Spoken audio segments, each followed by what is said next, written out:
Hi guys, welcome to today's Strokes on Paper. We're reading a very beautiful book by Kazuo Ishiguro, A Pale View of Heels. Now, Kazuo Ishiguro is a phenomenal Japanese-British writer. And I'm embarrassed to say, I've written this on the blog.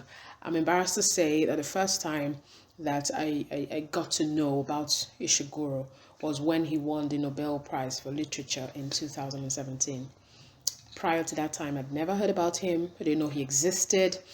And even though when I started researching about him and reading some of his works, I had a sense of deja vu, like I'd read when we were orphans before, even a pale view of heels.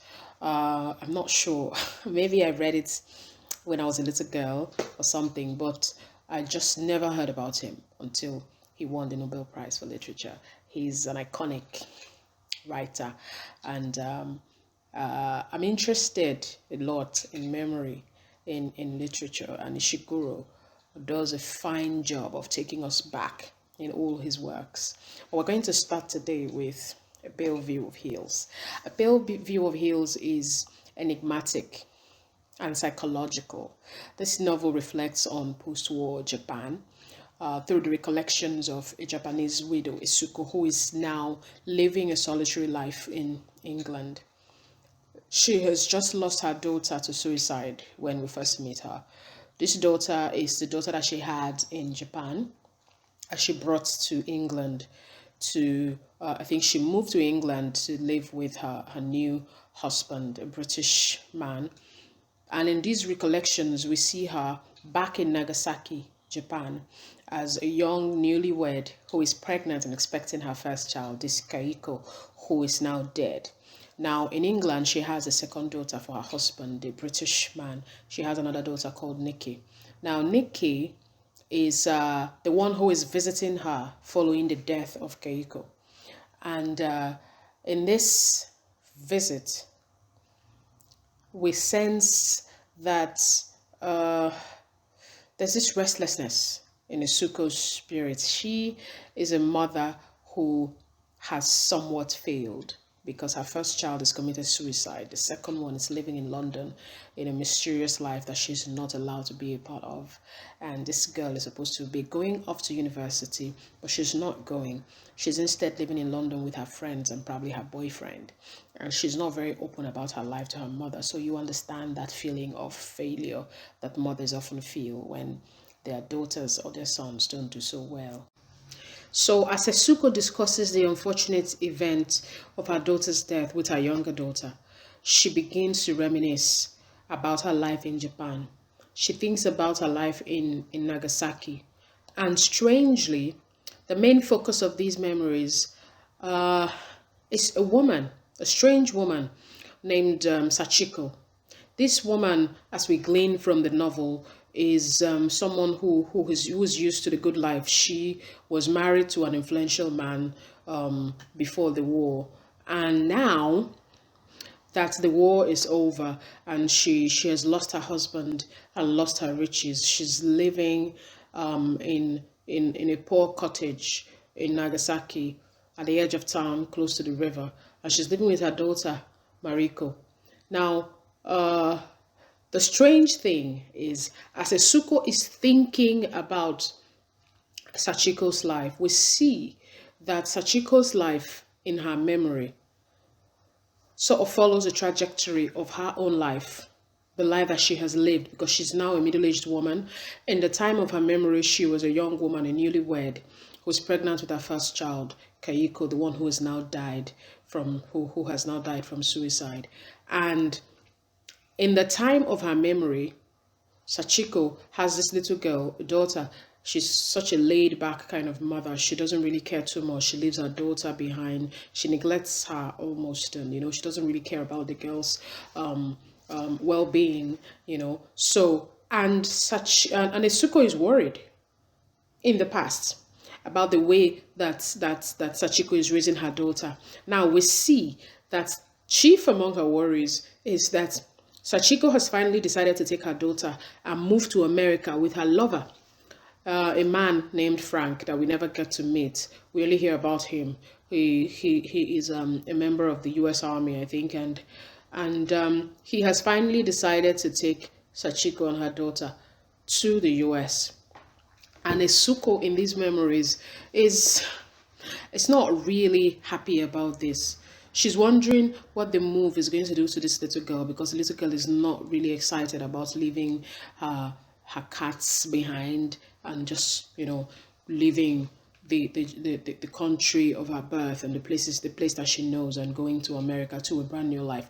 But her mother believes that she's going to give her a new life in America, a good life. She's going to attend good schools, she's going to have a good life, and all of that. But Isuko is worried.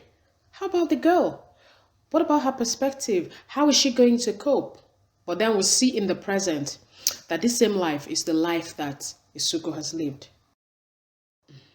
Now, as Asuko continues to think about this, remember all these things that happened in the past. We see the resemblance between what she's thinking about and what we think she has done in her own life. Now, she thinks about Sachiko going to work at a noodle soup stall owned by another widow, Mrs. Fujiwara, an elderly woman who has lost her husband and 4 children to the war. Sachiko decides to move to America with her American soldier lover. And although she has a wealthy uncle who has agreed for her to move into his house again with her daughter, Sachiko chooses to live with her daughter and her unreliable boyfriend, despite her daughter's dislike for the man and her lack of enthusiasm for the trip. And from what we can piece together from Esuko's life, she also leaves Japan, and her husband. Her husband is a laid-back guy named Jiro, who is like a civil servant, dull and and we don't really see for sure, what would have ended the marriage, because she seems to be content with the kind of life that she had with Jiro. But we know that she leaves her husband at some point and moves to England with her daughter Keiko, who never adjusts to the move until her suicide. Now, Ishiguro weaves a troubling tale, a very troubling web of raising your hopes and bringing it down, because you keep waiting for something to happen. In the memory, nothing happens. She in all her musings about the little girl Mariko, you would think, oh, maybe today, as she runs away in anger because she's such an angry little girl, depressed, maybe she's going to jump into the river, or she's going to run away. Something is going to happen to her. But nothing ever happens. Nothing ever happens. Even I have been gobsmacked, really, by the anticipation that builds into nothing. There's this anticipation of, okay, the actual reason that Isuko is thinking about all of these things, she's remembering this, is because of what has happened to her. But we don't know. We don't know if this is as a result of a trauma that she has faced, or she's facing because of the death of her child. We don't know if this is if these images are as a result of the guilt that she must feel as a mother who feels that she has failed her child. We don't know, because these two characters seem so alike in two different times. But the problem is, as Isuko is remembering and telling us about Sachiko, she's also telling us about her own life in the same time. So it's quite difficult to know if this is like a kind of interwoven web of memory. You just keep waiting and nothing ever happens. So at every turn, you exhale to nothing. Little wonder. I think it was the Sunday Times that described the work as a macabre and faultlessly worked enigma. Macabre, faultlessly worked enigma. Yeah, fitting. And the New York Times summarizes it as a delicate, ironic, elliptical novel. Its characters are remarkably convincing, but what one remembers is its balance halfway between elegy and irony. How apt, really. because this is Ishiguro's debut novel.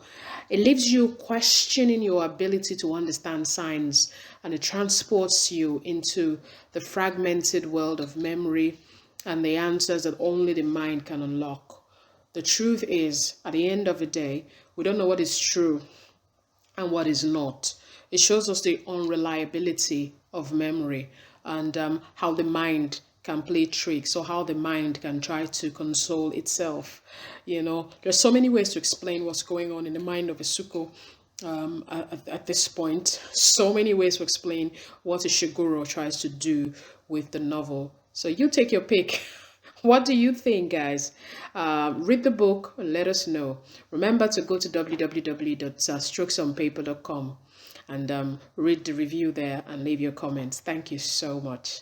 Bye.